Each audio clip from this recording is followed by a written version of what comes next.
Two brothers vanished into the Alaskan wilderness 3 years ago. Their family accepted the cruel reality of nature's unforgiving embrace. But when a melting glacier reveals a boot containing a camera with 47 minutes of recorded horror, everything changes. The footage shows not an accident, but a brutal confrontation with a mountain hermit that ends in gunshots and screams. As their sister Anya hunts for answers in the frozen wasteland, she discovers that some truths are more terrifying than the lies we tell ourselves.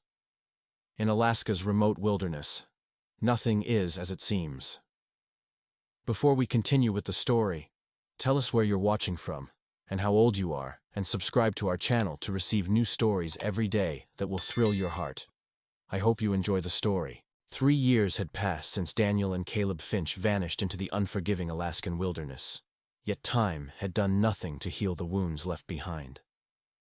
The small coastal town of Valdez remained perpetually shrouded in an atmosphere of unresolved grief, where conversations still hushed when the Finch name was mentioned, and where the local diner still kept 2 empty stools at the counter where the brothers used to sit every Sunday morning before their hunting expeditions.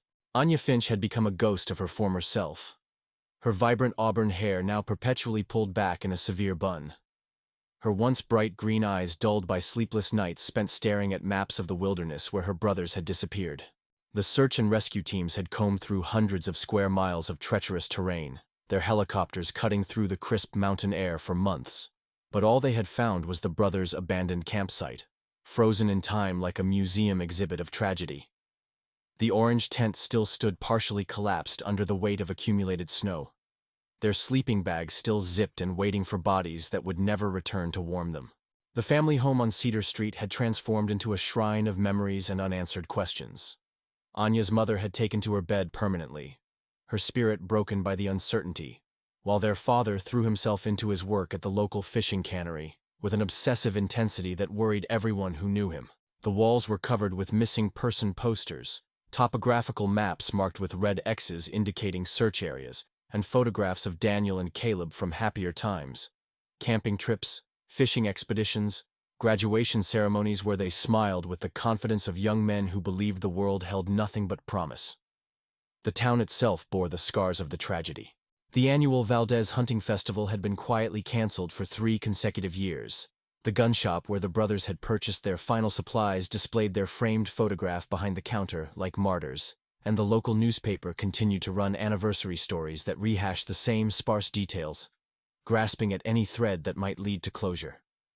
Winter mornings in Valdez carried a particular kind of desolation that seemed to seep into the bones of its residents.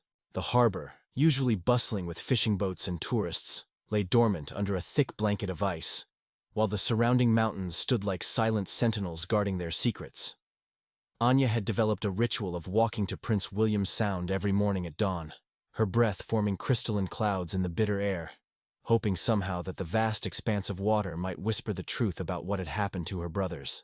Then came the day that would shatter the fragile equilibrium of accepted loss. Dr. Marcus Hendley, a geologist conducting routine terrain mapping for the State Environmental Department, was working near the Worthington Glacier when his equipment detected an unusual object embedded in a section of ice that had recently melted due to an unseasonably warm spring. The glacier, which had been steadily retreating for decades, had revealed its secrets slowly, like pages of an ancient book being turned one by one. Hendley's breath caught in his throat as he carefully extracted what appeared to be a heavy-duty hunting boot from the crystalline ice.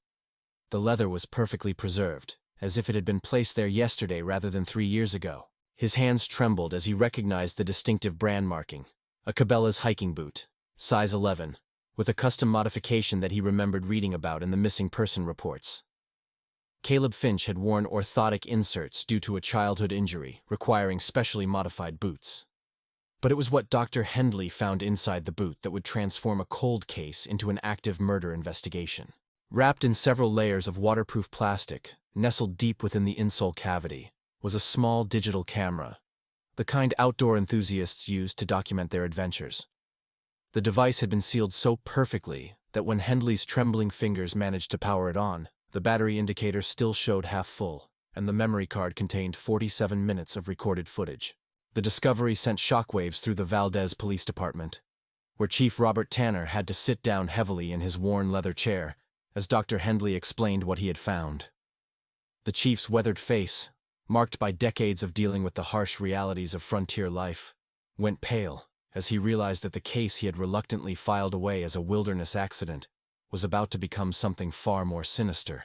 Anya received the phone call at 2:17 p.m. on a Tuesday afternoon, while she was mechanically sorting through her brother's belongings for what felt like the 1,000th time.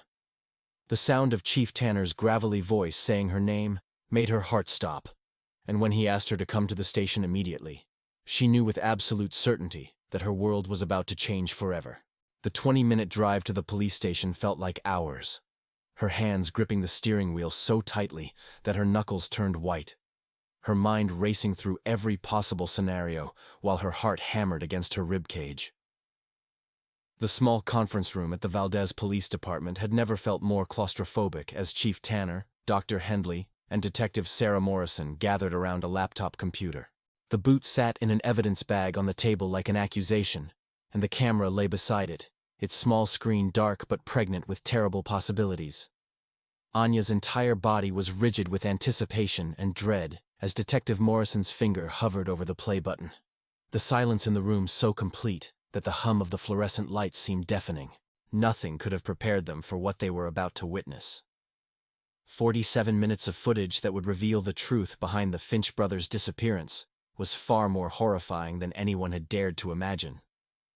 The laptop screen flickered to life, displaying a timestamp from 3 years ago that made Anya's stomach lurch with recognition. The first few minutes of footage showed Daniel's familiar grin as he adjusted the camera, his breath visible in the crisp mountain air as he documented what appeared to be a routine hunting expedition. The dense Alaskan wilderness stretched endlessly behind him, towering spruce and hemlock trees creating a cathedral of shadows and filtered sunlight. Caleb's laughter could be heard off camera, that distinctive hearty chuckle that had been absent from Anya's world for far too long. But as the minutes ticked by, the atmosphere in the video began to shift with an almost palpable sense of unease. Daniel's movements became more cautious, his voice dropping to urgent whispers as he pointed the camera towards something beyond the frame. The microphone picked up the subtle sounds of the wilderness, the crack of branches underfoot, the distant call of ravens, and something else that made Detective Morrison lean closer to the screen. Heavy footsteps. Deliberate. Getting closer. The camera shook violently as Daniel apparently tried to hide behind a fallen log, the lens capturing glimpses of moss-covered bark and decomposing leaves. Through the grainy footage, a figure emerged from the tree line, like something from a nightmare. The man was massive, easily 6'4", with shoulders that seemed to fill the entire frame. His wild gray beard hung down to his chest, streaked with what looked like soot or dirt, and his eyes held a feral intensity that seemed to burn through the camera lens. This was Alistair, though none of them knew his name yet, a mountain of a man dressed in torn flannel and leather, carrying an axe that gleamed wickedly in his calloused hands. Anya's breath caught in her throat as she watched her brother Caleb step into view, his hands raised in what appeared to be a peaceful gesture. Even through the poor video quality, she could see the tension in his shoulders, the way his body was coiled like a spring ready to snap. The audio crackled with interference, but fragments of angry voices could be heard, accusations flying back and forth like verbal daggers in the wilderness air. What followed was a confrontation that escalated with terrifying speed. Alistair's face contorted with rage as he gestured wildly with his axe, spittle flying from his mouth as he shouted something that the camera's microphone couldn't quite capture. Caleb took a step backward, his boots sliding on the loose gravel near what appeared to be an old mining claim marker, and that single stumble seemed to trigger something primal in the wild man before him. The fight erupted with explosive violence. Alistair lunged forward with surprising agility for such a large man, the axe blade whistling through the air where Caleb's head had been just moments before. Daniel's camera captured everything in horrifying detail, his brother rolling desperately to avoid the deadly swings, grabbing a thick branch to defend himself, the look of absolute terror in his eyes as he realized they had stumbled into something far more dangerous than they could have imagined. Anya watched in frozen horror as her brother fought for his life against this mountain hermit. Caleb managed to land a solid blow with the branch across Alistair's shoulder, but the larger man barely flinched, retaliating with a backhand that sent Caleb sprawling into the underbrush. Blood streamed from a gash above Caleb's left eye, staining his hunting jacket crimson. while Alastair advanced like some primordial force of nature, his breathing heavy and labored, his movements predatory. The camera work became increasingly erratic, as Daniel apparently struggled with the decision of whether to help his brother or continue recording. The footage showed glimpses of the forest floor, his own boots as he shifted position, and then sudden, jarring movements as he apparently tried to intervene. His voice could be heard shouting something, though the words were lost in the chaos of the moment. Detective Morrison's knuckles were white as she gripped the edge of the table, while Chief Tanner's jaw worked silently as he watched the nightmare unfold on the small screen. The fluorescent lights above seemed to flicker in rhythm with the violent action on the video, casting shifting shadows across their faces that mirrored the dappled sunlight in the recorded forest. The final minutes of the footage were almost unwatchable. Caleb, bleeding and desperate, had managed to put some distance between himself and his attacker. But Alastair seemed to be toying with him now, like a predator playing with wounded prey. The wild man's laughter echoed through the speakers, a sound so chilling that Anya felt ice water running through her veins. She could see her brother's strength failing, his movements becoming sluggish, his breath coming in ragged gasps that misted in the cold mountain air. Then came the moment that would haunt Anya for the rest of her life. The camera captured Alastair reaching into his jacket and withdrawing something metallic that caught the light filtering through the trees. The footage became a blur of motion as Daniel apparently lunged forward, his voice screaming his brother's name in a tone of absolute desperation that cut through Anya's soul like a blade. The sound of the gunshot was deafening even through the laptop's small speakers, a sharp crack that seemed to echo endlessly through the forest and the police station conference room alike. The camera flew through the air, spinning wildly before crashing against a tree trunk, the lens cracking with a spiderweb pattern that fractured the final images into surreal fragments. For several long seconds, there was nothing but the sound of heavy breathing and the rustle of leaves, before the recording abruptly ended with the finality of death itself. The silence that followed was absolute and suffocating. Anya sat motionless, her face drained of all color, her hands clenched into fists so tight that her fingernails drew blood from her palms. The grief that had sustained her for 3 years was transforming into something else entirely. A white-hot rage that burned through her chest and seemed to set her very blood on fire. Her brothers hadn't died in some tragic accident or gotten lost in the wilderness. They had been murdered in cold blood by a madman who lived like an animal in the mountains above their hometown. The hours following the video screening blurred together in a haze of bureaucratic procedures and official protocols that felt meaningless in the face of such brutal evidence.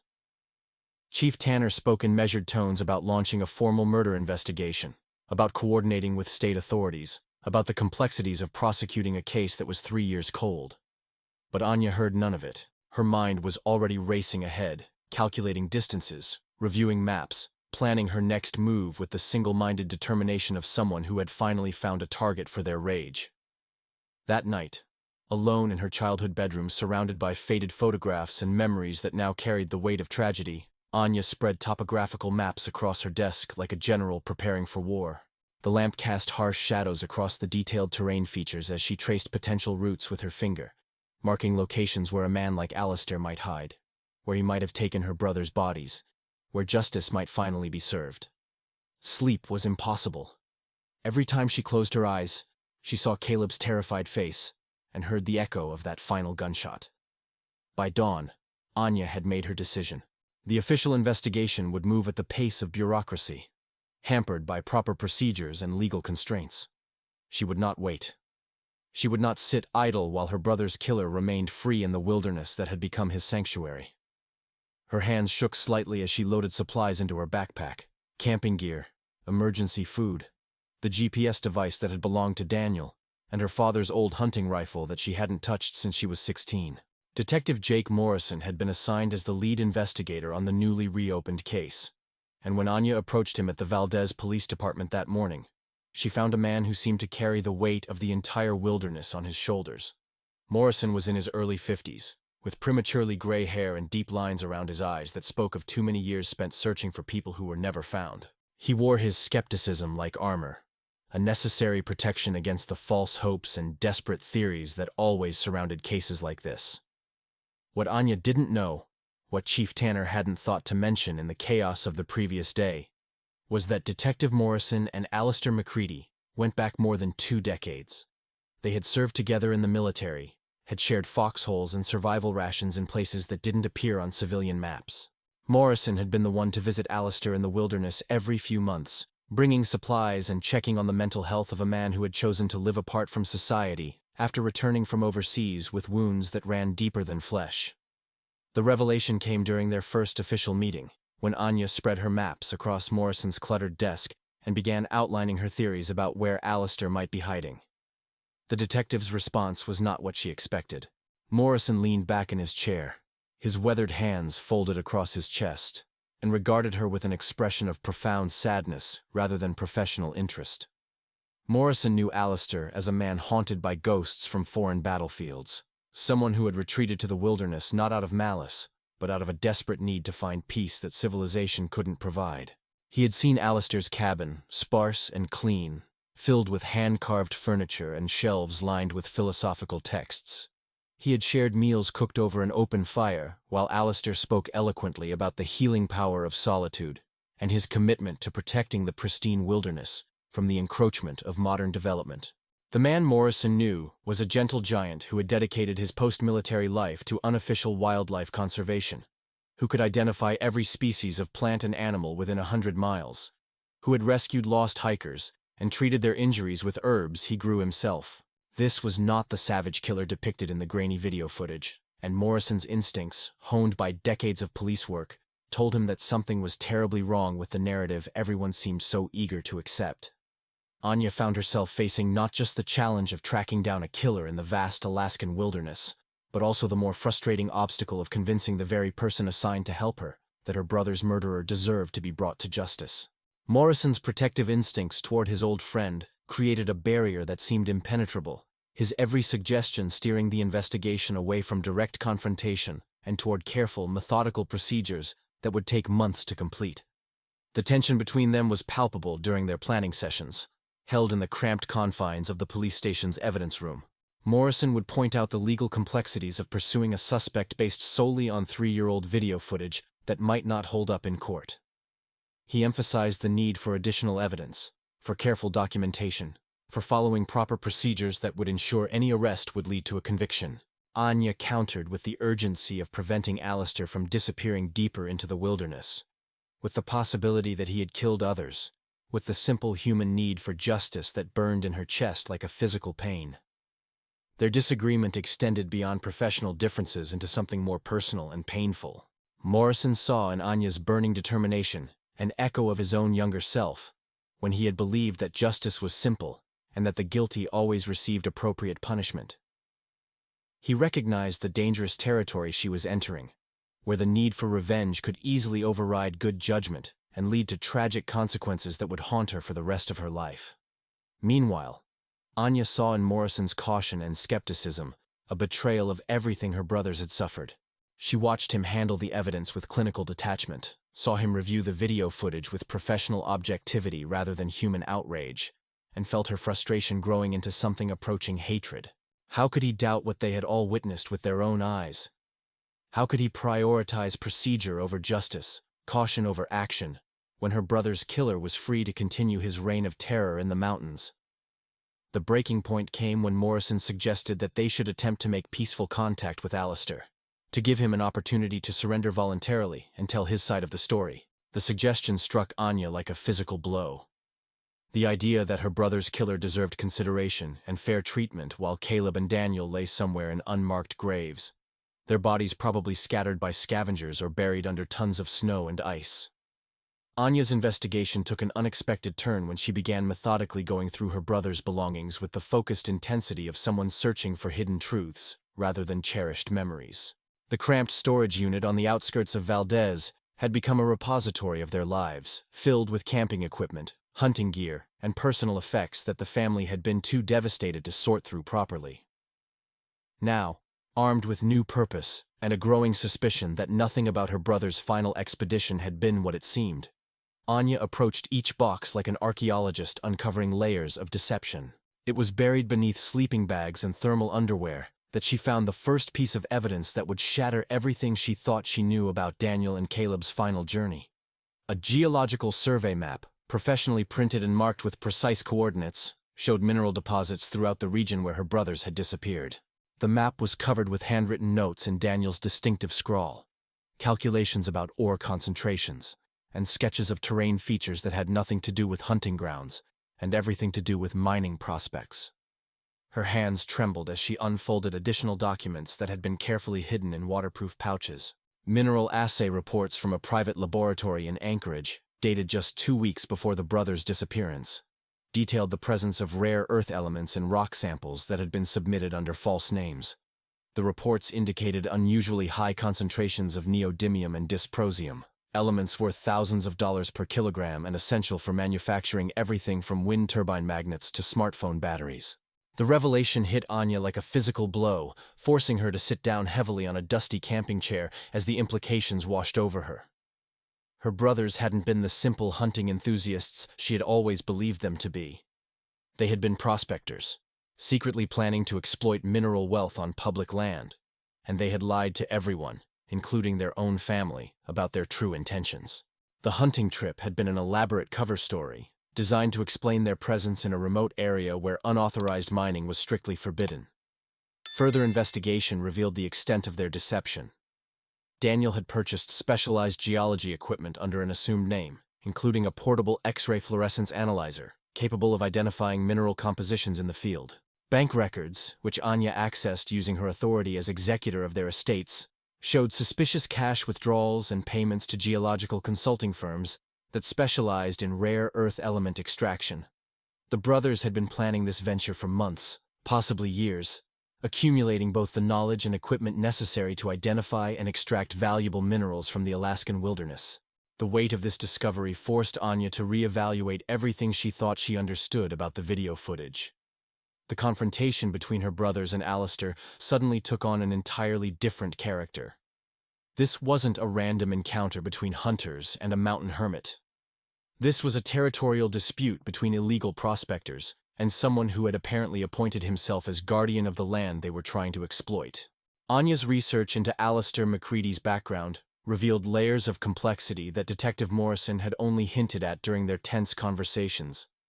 Military records, obtained through a private investigator she hired with money from her brother's life insurance policies, painted a picture of a man who had served multiple tours of duty in regions where controlling mineral resources was often the underlying cause of armed conflicts. Alistair had been part of specialized units tasked with preventing the exploitation of natural resources by hostile forces, a mission that seemed to have become his personal crusade, even after returning to civilian life. Property records showed that Alistair didn't legally own the land where the confrontation had occurred, but he had been living there for over 15 years under an informal arrangement with the State Forestry Service. He had constructed his cabin and established his homestead in an area that was technically public land, but so remote and inhospitable that no one had bothered to challenge his presence. More importantly, the land sat directly on top of what geological surveys identified as one of the richest rare earth element deposits in North America. The pieces of the puzzle began falling into place with terrifying clarity. Alistair hadn't been a random killer stalking innocent hunters. He had been defending what he considered his territory against illegal prospectors who posed a threat to the pristine wilderness he had sworn to protect. The brothers had likely approached him with some kind of business proposition, perhaps offering to cut him in on their profits, or threatening to report his illegal residency if he didn't cooperate with their mining plans. Anya discovered evidence that her brothers weren't the first prospectors to venture into Alistair's domain. Police reports from the past 5 years documented several incidents of missing equipment and abandoned campsites in the area, all attributed to the harsh conditions and dangerous terrain. But viewed through the lens of territorial protection, these incidents took on a more sinister character. Alistair had been systematically discouraging mineral prospectors through intimidation and sabotage, establishing a reputation that kept most commercial operations away from his self-appointed kingdom. The emotional impact of these revelations threatened to overwhelm Anya's carefully maintained composure. She had spent 3 years mourning her brothers as innocent victims of a senseless tragedy, building shrines to their memory, and defining her entire identity around their loss.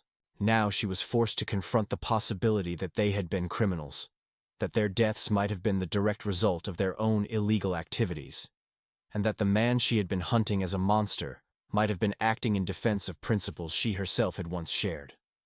The complexity of the situation was further complicated by the legal implications of her discoveries. If Daniel and Caleb had indeed been engaged in illegal mining activities on public land, their actions would have been federal crimes punishable by substantial fines and imprisonment. The mineral samples they had collected and the equipment they had purchased represented evidence of criminal intent that could taint any prosecution of Alastair for their deaths. A defense attorney could argue that Alastair had been acting as an unofficial law enforcement officer, protecting public resources from criminal exploitation. Yet even as Anya grappled with the moral ambiguity of her brother's actions, she couldn't escape the brutal reality of what she had witnessed on that video. Whatever their crimes might have been, Daniel and Caleb hadn't deserved to die in the wilderness, their bodies left to rot while their killer disappeared back into the mountains. The law provided mechanisms for dealing with illegal mining, courts and judges, and proper procedures that should have been followed instead of vigilante violence that left families destroyed and justice unserved. The trail that would lead Anya to her final confrontation with the truth began with a series of seemingly insignificant clues that she had initially dismissed.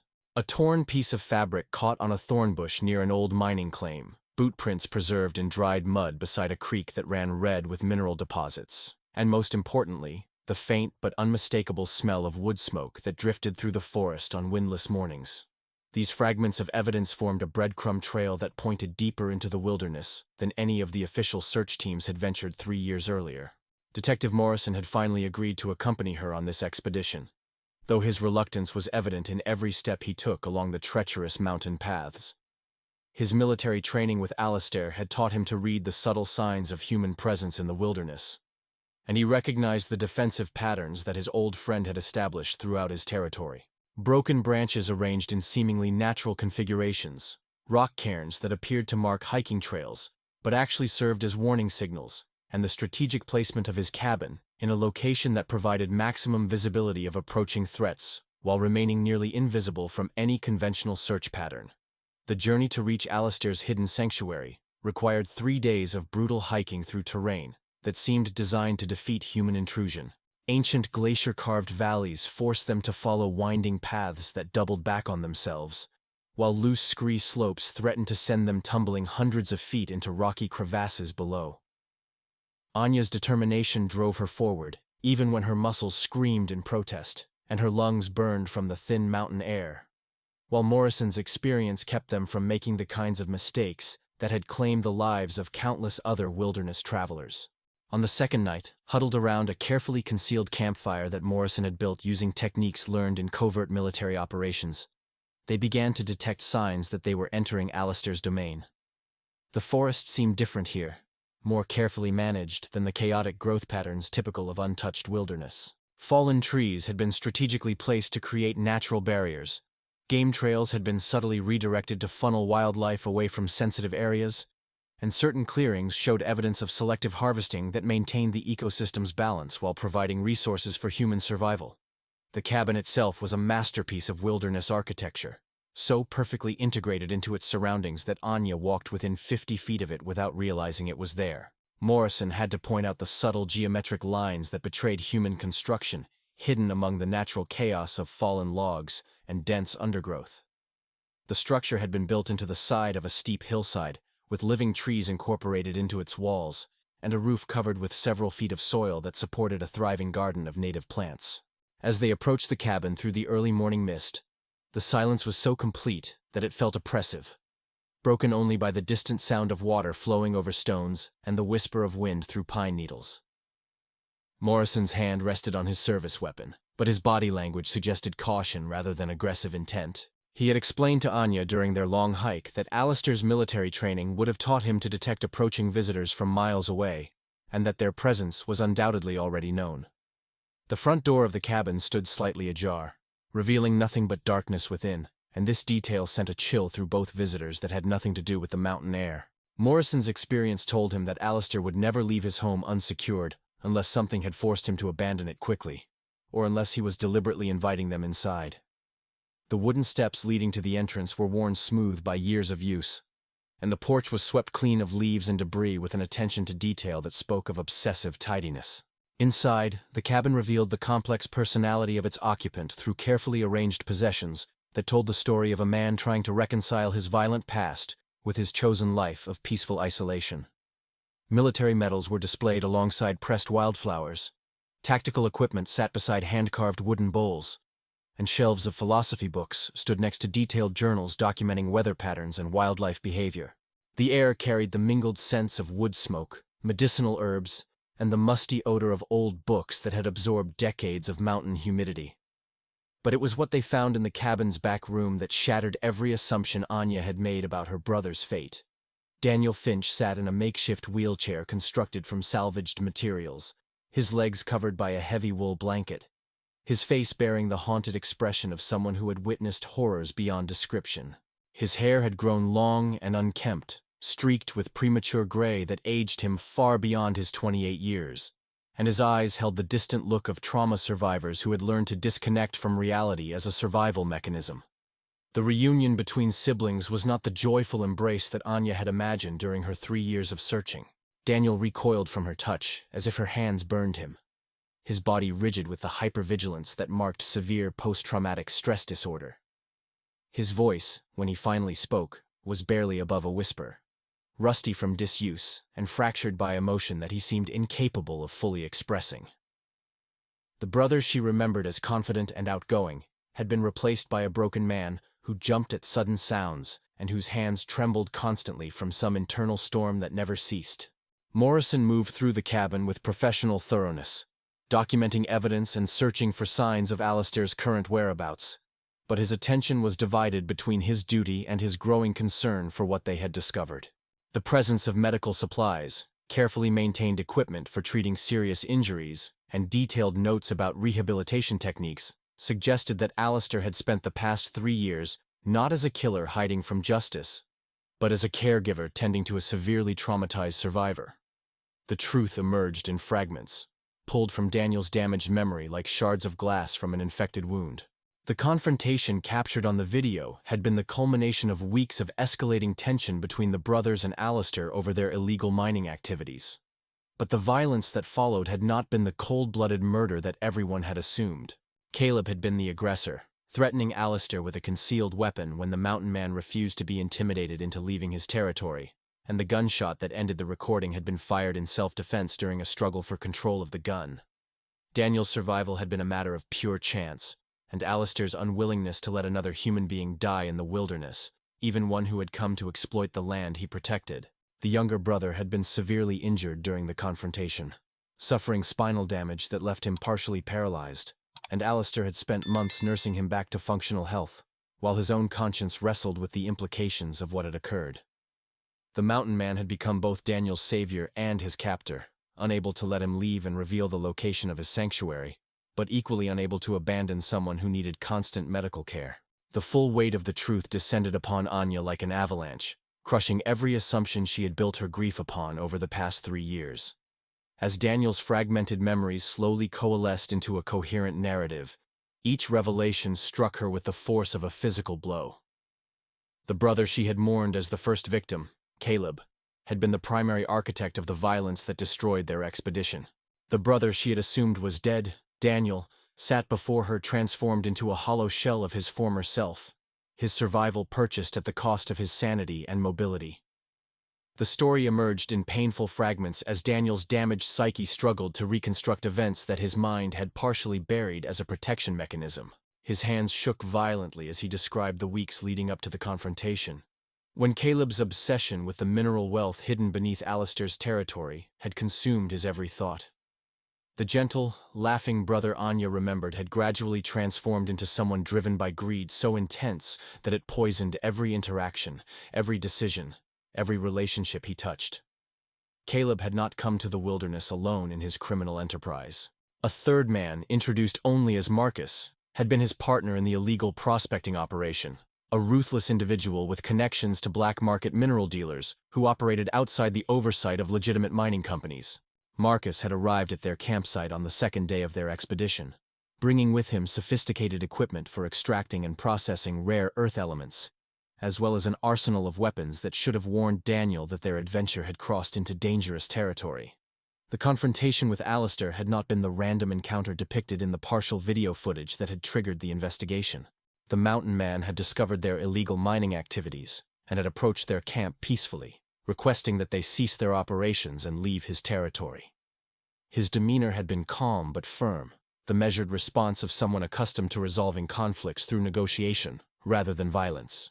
He had explained his unofficial guardianship of the land, his commitment to preserving the wilderness ecosystem, and his willingness to report their activities to federal authorities if they refused to cooperate voluntarily. Caleb's response had been to laugh in Alistair's face, a sound that Daniel described as filled with a cruelty he had never heard from his brother before. The months of planning and the promise of enormous financial gain had twisted Caleb into someone unrecognizable, someone capable of viewing another human being as an obstacle to be removed rather than a person deserving of respect. Marcus had been even more direct in his contempt, making threats about what happened to people who interfered with their business operations and producing a pistol to emphasize his seriousness.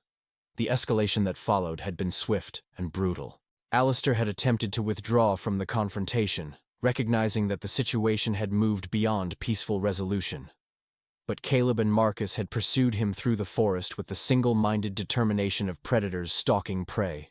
They had cornered the mountain man near a steep ravine where escape was impossible, and what Daniel's camera had captured was not an unprovoked attack by a wilderness hermit, but the desperate self-defense of a man fighting for his life against armed criminals.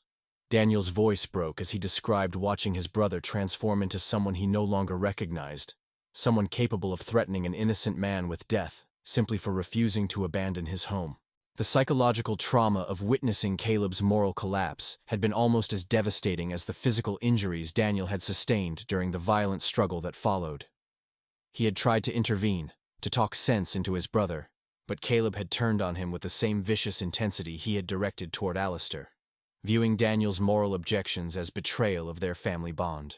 The gunshot that ended the video recording had indeed killed someone, but not in the way anyone had assumed.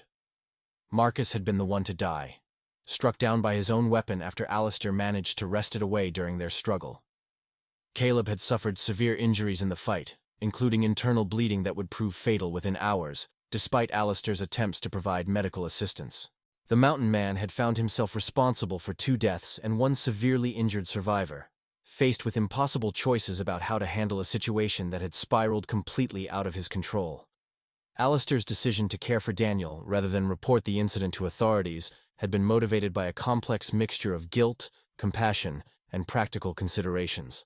As a military veteran living illegally on public land, he understood that any official investigation would result in his own prosecution and eviction from the territory he had called home for 15 years. More importantly, Daniel's spinal injuries required immediate and ongoing medical attention that could not be provided by emergency responders operating in such remote terrain. The past 3 years had been a period of mutual captivity for both men. Daniel's physical condition made independent survival impossible, while Alistair's moral code prevented him from abandoning someone who needed care, even though that person's presence represented a constant threat to his freedom and safety. The mountain man had taught himself advanced first aid and physical therapy techniques, transforming his cabin into a makeshift medical facility where Daniel could receive the treatment necessary to preserve his life, if not his full mobility. Anya listened to this revelation with growing horror and disbelief, watching her entire understanding of her family's tragedy crumble like a house built on sand. The brothers she had idealized in death had been criminals whose greed had led them into a confrontation that cost 2 lives and destroyed several others. The man she had hunted as a killer had spent 3 years sacrificing his own freedom to care for a stranger, providing medical attention and emotional support that had prevented Daniel from succumbing to his injuries or his despair. The emotional impact of these revelations manifested in physical symptoms that Anya couldn't control. Her hands trembled uncontrollably as she processed the magnitude of her brother's betrayal, not just of Alistair's trust in the law, but of the values their family had instilled in them from childhood. The headaches that had plagued her for months intensified into something that felt like her skull was being compressed in a vice, while her stomach churned with nausea that came from psychological rather than physical causes. Detective Morrison's presence during these revelations provided a stabilizing influence that prevented the situation from degenerating into complete chaos. His military training had taught him to compartmentalize emotional responses while focusing on operational necessities, and he began making the practical arrangements necessary to resolve a situation that had legal, medical, and humanitarian dimensions. Radio calls to coordinate medical evacuation for Daniel, documentation of the evidence scattered throughout the cabin, and careful questioning of both survivors to establish a clear timeline of events that could be presented to prosecutors and defense attorneys. The betrayal Anya felt extended beyond her brother's criminal activities to encompass their systematic deception of everyone who loved them. She realized that their secretive behavior, in the months before their departure, behavior she had attributed to excitement about their hunting expedition, had actually been the careful planning of federal crimes that could have resulted in decades of imprisonment. They had lied to their parents, their sister, their friends, and their employers, constructing elaborate false narratives while pursuing activities that violated both law and conscience. The wheels of justice turned with bureaucratic precision in the months that followed the discovery at Alistair's cabin, but the legal resolution of the case brought little satisfaction to anyone involved. The Valdez Courthouse, a modest building that typically handled fishing license disputes and minor infractions, found itself hosting proceedings that drew attention from legal experts and media outlets across Alaska. The complexity of prosecuting dead men while absolving a living defendant created unprecedented challenges for District Attorney Patricia Henley, whose career had never prepared her for a case where the victims were simultaneously the perpetrators. Caleb Finch's body was eventually recovered from a shallow grave near the original confrontation site, where Alistair had buried him with the respect due to any human being, regardless of their crimes. The forensic evidence corroborated Daniel's testimony completely, showing defensive wounds on Alistair's hands and arms, gunshot residue patterns consistent with close-quarter struggle, and ballistic evidence that confirmed Marcus's weapon had been used by multiple individuals during the fatal encounter. The posthumous charges against Caleb and Marcus served primarily symbolic purposes, providing legal closure for a case that had haunted the community for 3 years. Alistair McCready's exoneration came with conditions that reflected both the court's recognition of his heroic care for Daniel and the legal system's discomfort with his unauthorized occupation of public land. Judge Margaret Cross, a woman whose stern demeanor masked a profound sense of justice, crafted a sentence that acknowledged the extraordinary circumstances of the case. Alistair would serve 2 years of supervised probation and perform community service with the State Forestry Department, using his wilderness expertise to train search and rescue personnel. More importantly, he was granted legal residency on the land he had called home for 15 years, transforming him from a squatter into an official wilderness caretaker. The bureaucratic aftermath of the case generated mountains of paperwork that seemed to multiply daily. Insurance companies disputed claims, federal agencies investigated the illegal mining activities, and various government departments attempted to determine jurisdiction over assets recovered from the criminal enterprise. Anya found herself drowning in legal documents, medical reports, and administrative procedures that reduced her brother's tragedy to line items in official files and case numbers in court databases. But it was the personal aftermath that proved most devastating. Daniel's transition from Alistair's isolated cabin to modern medical facilities represented a trauma almost as severe as his original injuries. The Anchorage Regional Hospital's rehabilitation wing became his new prison, a sterile environment of fluorescent lighting and institutional efficiency that bore no resemblance to the natural sanctuary where he had spent 3 years recovering. The constant noise of medical equipment, the antiseptic smells, and the steady parade of healthcare professionals overwhelmed sensory systems that had adapted to wilderness silence and solitude. Anya's attempts to reconnect with her surviving brother met with heartbreaking failure. The Daniel she remembered had been confident, articulate, and emotionally expressive, someone who could light up a room with his infectious laughter and boundless enthusiasm for life's adventures. The man who occupied the hospital bed bore her brother's face, but possessed none of his spirit, responding to her presence with the blank stare of someone whose inner self had retreated so far from reality that human connection seemed impossible. The psychiatric evaluations painted a clinical picture of severe post-traumatic stress disorder, complicated by survivors' guilt, social anxiety, and what the doctors termed wilderness adaptation syndrome, a condition where prolonged isolation in natural environments made reintegration into civilization extraordinarily difficult. Daniel's speech had regressed to monosyllabic responses delivered in barely audible whispers, and his body language suggested constant hypervigilance, as if he expected threats to emerge from every shadow and doorway. Physical therapy sessions revealed the extent of his spinal injuries and the remarkable job Alistair had done in preventing complete paralysis. Daniel had retained some feeling and movement in his legs, but his mobility remained severely limited, requiring specialized equipment and ongoing medical intervention. The mountain man's improvised rehabilitation program, conducted with resources scavenged from abandoned mining equipment and medical supplies obtained through Detective Morrison's periodic visits, had achieved results that impressed the professional therapists who took over his care. Anya's own psychological state deteriorated as she struggled to process the complete destruction of everything she had believed about her family. The grief counselor assigned to her case, Dr. Sarah Martinez, diagnosed her with complicated grief syndrome, a condition where the normal healing process was disrupted by traumatic revelations that prevented emotional closure. The support groups she attended were filled with people mourning straightforward losses, and she found herself unable to explain the complex mixture of sorrow, rage, guilt, and betrayal that consumed her daily existence. The Finch family home on Cedar Street became a mausoleum of broken dreams and shattered illusions. Their parents, already devastated by the original disappearance, found themselves unable to cope with the truth about their son's criminal activities and moral collapse. Their father began drinking heavily, transforming from a respected member of the community into someone who avoided public spaces, where former friends might ask uncomfortable questions.